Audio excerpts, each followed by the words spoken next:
Bismillahirrahmanirrahim. Assalamualaikum warahmatullahi wabarakatuh. Alhamdulillah, kita ketemu lagi di semester 2 ini di pertemuan pertama. Oke, kita akan membahas tentang hukum Newton tentang gerak. Dimana hukum Newton tentang gerak ini ada 3 materi yang akan kita pelajari, yaitu hukum 1 Newton, hukum 2 Newton, dan hukum 3 Newton.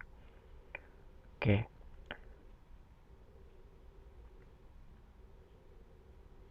Oke, sebelumnya apa sih ini yang dimaksud dengan gerak? Nah, gerak merupakan perubahan kedudukan suatu benda terhadap titik acuan. Misalnya kamu duduk di bawah, terus diri. Nah, itu merupakan gerak gitu ya. Kalau misalkan dia nggak berubah kedudukan dari kedudukan awalnya, itu berarti dia nggak bergerak karena nggak ada perubahan kedudukan. Nah, titik acuan sendiri dapat berupa titik awal posisi benda ya, ini posisi awalnya, terus titik tempat pengamat. Ini misalkan kamu ngeliat teman kamu duduk di mobil gitu ya, dia duduk diam di mobil tapi mobilnya bergerak, berarti dia itu bergerak terhadap mobil, jadi mobilnya bergerak, dianya mah diam gitu, jadi titik pengamatnya. Atau suatu posisi lain yang dijadikan acuan. Secara sederhana, gerak dapat diartikan sebagai perubahan posisi. Nah, ilmu fisika yang mempelajari tentang gerak yang sekarang kita akan pelajari yaitu dinamika. Di mana ada dinamika, ada kinematika. Kalau dinamika ini memperhatikan aspek penyebabnya. Nah, dinamika. Kalau yang tidak memperhatikan aspek penyebabnya, ini kan dinamika ya, memperhatikan aspek penyebabnya. Kalau tidak memperhatikan aspek penyebabnya itu kinematika. Pembahasan tentang dinamika akan berhubungan dengan gerak benda dan penyebabnya, di mana konsep hukum Newton. Ini hukum Newton dasarnya. Oke, kita akan membahas hukum Newton.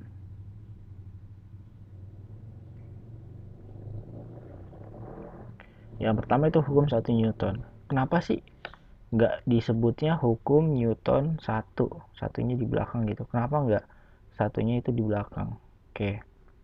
Kayak contoh gini aja. Sekolah kita kan Seman 19 Kota Bekasi. Hukum itu misalkan Seman. Ini ada angkanya gitu kan ya. Ini ada nama Kota Bekasinya gitu. Jadi sekolah kita tuh ada 23 SMA negeri gitu kan. Berarti di si Newton juga ada nih, ada 3 hukum. Nah, punya siapa? Punya Newton. Ini juga ada. Kita SMA negeri ke-19 di mana? Di Kota Bekasi. Makanya namanya SMA N19 Kota Bekasi kayak gini. Ini juga namanya hukum kelembaban, yaitu hukum 1. Hukum satunya siapa? Hukum 1 Newton. Jadi hukum 1 Newton, bukan hukum Newton 1. Oke, itu hanya pengenalan saja. Apa sih itu kelembaban? Kelembaban itu adalah kemalasan. Jadi kesusahan benda untuk kita gerakan. Misalkan benda yang lebih berat itu susah untuk kita gerakan. Karena kenapa? Karena dia punya kelembaban yang lebih besar. Kemalasan untuk bergerak yang lebih besar gitu. Kayak misalnya kita pagi-pagi kan ya. Pagi-pagi itu kelembabannya sangat-sangat besar. Sampai buka selimut aja susah gitu ya. Oke, hukum 1 Newton sering disebut dengan hukum kelembaban atau inersia. Kelembaban atau inersia itu sama aja ya. Kesusahan atau apa ya? Susahnya benda untuk bergerak gitu intinya. Dimana pada kasus ini tidak ada resultan gaya. Sigma ini adalah resultan, ini adalah sigma. Sigma ini resultan atau jumlah. F ini adalah gaya, dimana F itu adalah force. Makanya gaya itu lambangnya F, force, yang bekerja pada benda, sehingga benda tersebut cenderung untuk mempertahankan keadaan awal. Keadaan awal disebut juga inersia atau kelembaban. Jadi dia itu tetap aja bergerak dengan keadaan awal. Suruh bangun susah gitu, dibangunin susah, dia itu tetap aja dalam keadaan awal, yaitu tidur. Sehingga persamaan hukum 1 Newton ditulis sigma F sama dengan 0. Oke, seperti bunyinya itu jika tidak ada resultan gaya yang bekerja pada suatu benda, maka benda yang mulai diam akan terus diam Sedangkan benda yang benar-benar bergerak akan terus bergerak dengan kecepatan tetap sepanjang garis lurus. Nah, di beberapa buku atau beberapa referensi itu disebutnya juga konstan. Konstan itu sama aja. Ya, ada yang disebut konstan itu tetap, maksudnya nggak berubah. Konstan.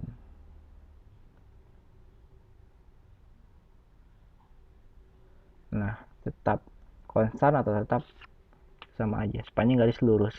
Jadi dia itu masuknya kemana ini? Masuknya adalah ke GLB karena dia nggak berubah-ubah kan, konstan gitu. Dia ke GLB. Nah, ini ada note-nya. Berdasarkan analisa konsep di atas, konsep ini, hukum 1 Newton berlaku untuk benda yang pertama, yaitu benda diam dengan kecepatan 0. Ya, ini V-nya 0. Gitu. Kemudian, benda yang melakukan gerak lurus beraturan, nah ini GLB, yaitu dengan kecepatan tetap atau konstan. Ya, selanjutnya yaitu hukum kedua Newton.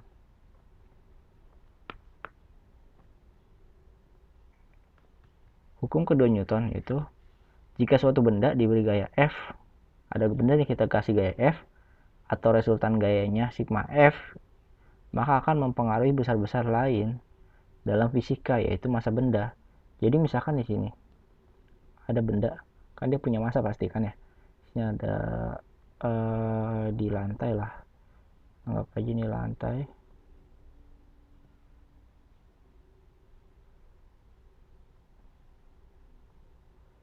Ini lantai.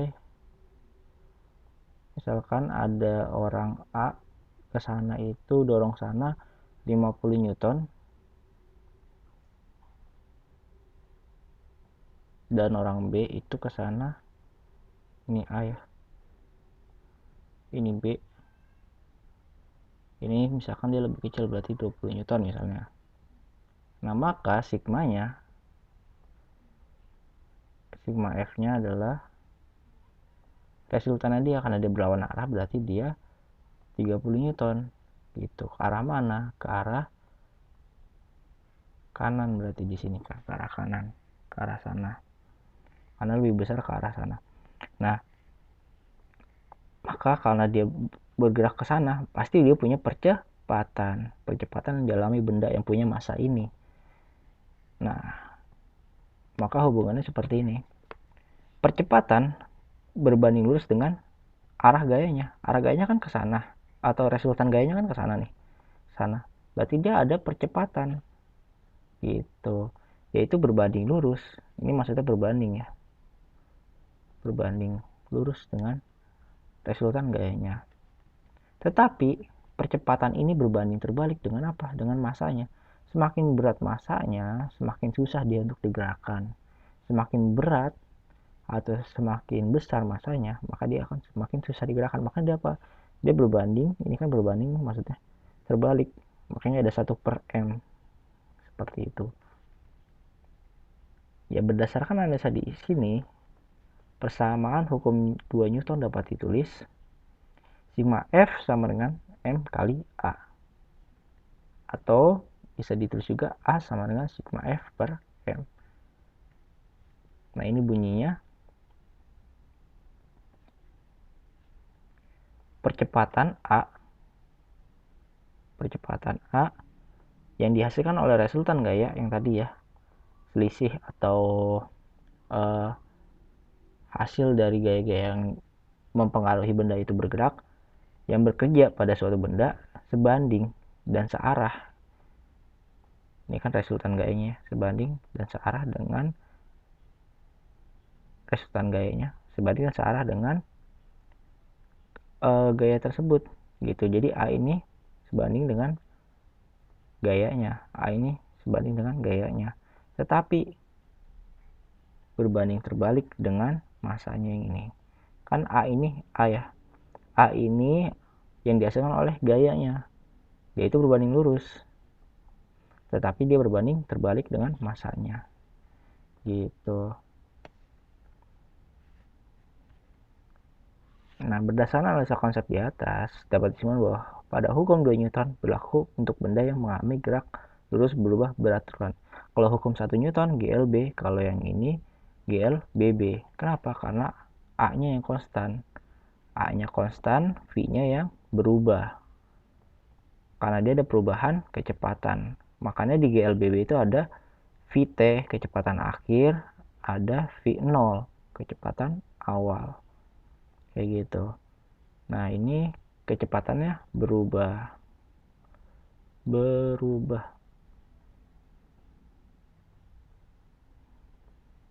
Jadi dia nggak konstan. Yang kecepatan yang labil, jadi dia nggak konstan. Oke, lanjut ke hukum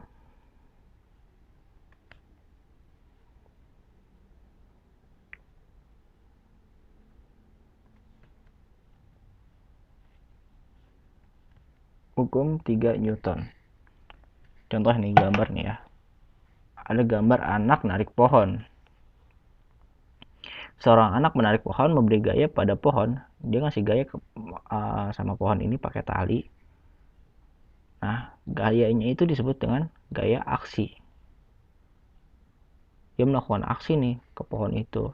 Maka tali tersebut akan memberikan gaya balik atau gaya reaksi yang sama besar tetapi arahnya berlawanan. Yang ini F aksen, ini F aksen ya, yang ada petik di atas itu gaya tarik pohon terhadap anak.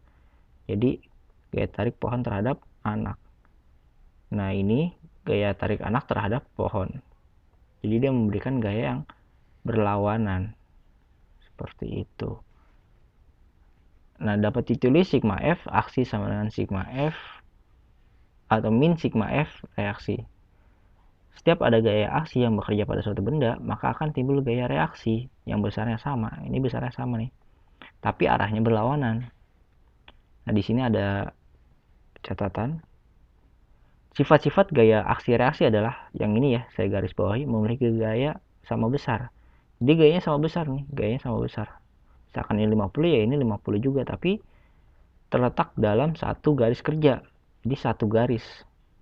Dia misalkan tarik tambang ya, tarik tambang seperti ini. Dia F aksi, ini F reaksi gitu. Tapi arahnya dia ke sana minus, misalkan yang ini arahnya ke sana dia plus. Dia satu garis lurus gitu. Atau satu garis kerja. Berlawanan arah karena tandanya beda dan bekerja pada dua benda yang berlainan. Kayak gitu. Jadi ini tuh besarnya sama tapi arahnya berlawanan. Dengan catatan dia itu satu garis kerja atau satu garis gaya. Gayanya itu seperti ini, lurus. Gitu. Jadi nggak bengkok-bengkok kayak gitu gayanya, nggak seperti gelombang laut.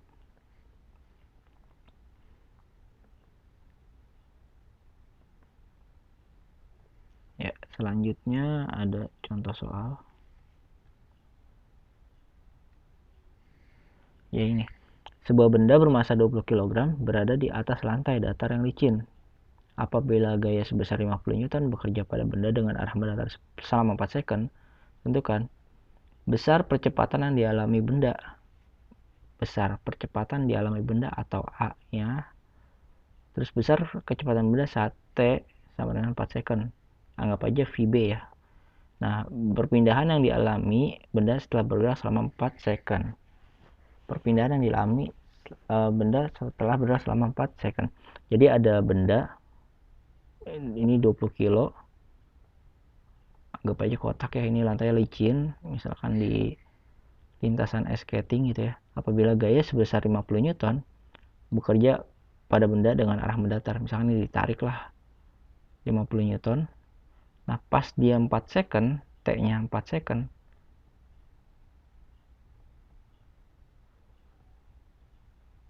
ini berapa sih A-nya?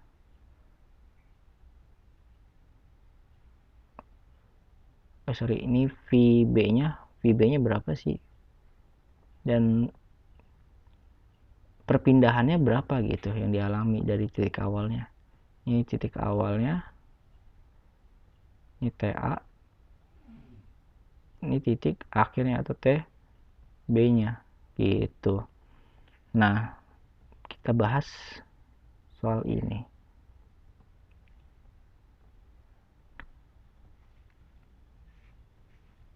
Pertama kita buat gambar dulu seperti tadi ya.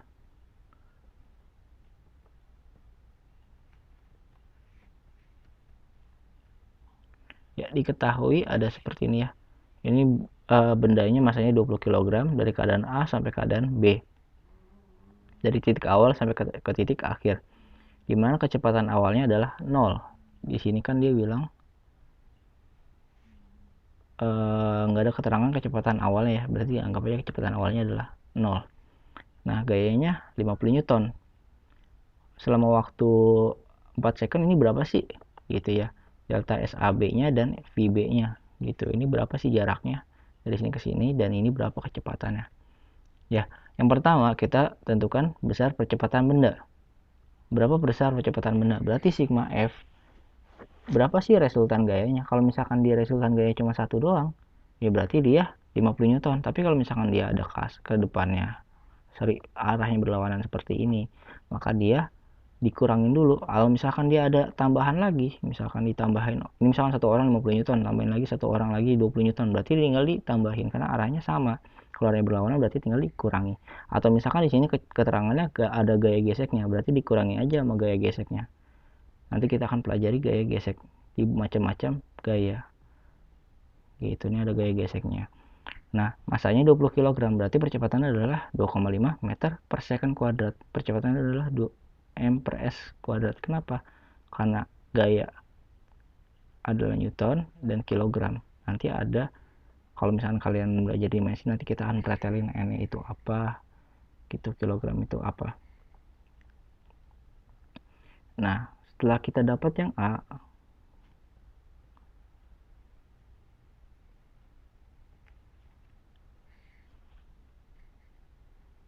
kita akan mendapatkan yang B. Kayak gitu. Tadi kan A nya udah dapat ya, 2,5 atau 5 per 2. Misalkan kalian nggak mau koma-komaan, berarti pakai pecahan. Pakai rumus GLBB. VT, kecepatan akhir, sama dengan VB. Yang tadi kan ya, kecepatan awalnya adalah VA plus A kali T. Kecepatan awalnya 0, 5 per 2 kali T-nya yang ditanyakan adalah 4 second. Berapa kecepatan pada saat 4 second? Berarti 5 per 2 dikali 4. Gitu kan. 5 kali 4, 20. 20 dibagi 2 adalah 10. Jadi kecepatannya selama 4 second adalah 10 meter per second. Sekarang tinggal jaraknya. Berapa sih jaraknya? Gitu. Ini delta S atau S sama dengan V0 kali T plus setengah AT kuadrat. Ini pakai rumus GLBB semuanya. Nah, delta SAB atau gak usah pakai delta juga sama aja ya, pakai S doang bisa. Delta ini hanya menunjukkan perpindahannya saja, selisihnya saja. V0 karena V0 itu kecepatan awalnya adalah VA, jadi kita ganti VA kali T plus setengah percepatan atau A TAB kuadrat. Waktu selama A ke B, selama A ke B kan 4 second ya. Jadi langsung kita ganti, substitusikan. VA itu 0, T-nya itu 4 second, plus setengah kali percepatannya 5 per 2 kali waktunya 4 kuadrat. 4 kuadrat itu adalah 16. Ini 4 kali 0, 0. Jadi 16. Gitu ya. Ini 2 kali 2, 4. Jadi 2 kali 2, 4. 16 dibagi 4. Itu sisa 4. 4 kali 5 adalah 20. Gitu. Jadi jawabannya adalah 20 meter. Jadi perpindahan yang dialami benda setelah bergerak selama 4 second adalah sejauh 20 meter. Seperti itu. Nanti saya akan kasih soal latihan, kalian kerjakan. 5 orang yang tercepat mengirim ke grup, saya beri nilai. Sekian, kurang lebihnya mohon maaf. Wassalamualaikum warahmatullahi wabarakatuh.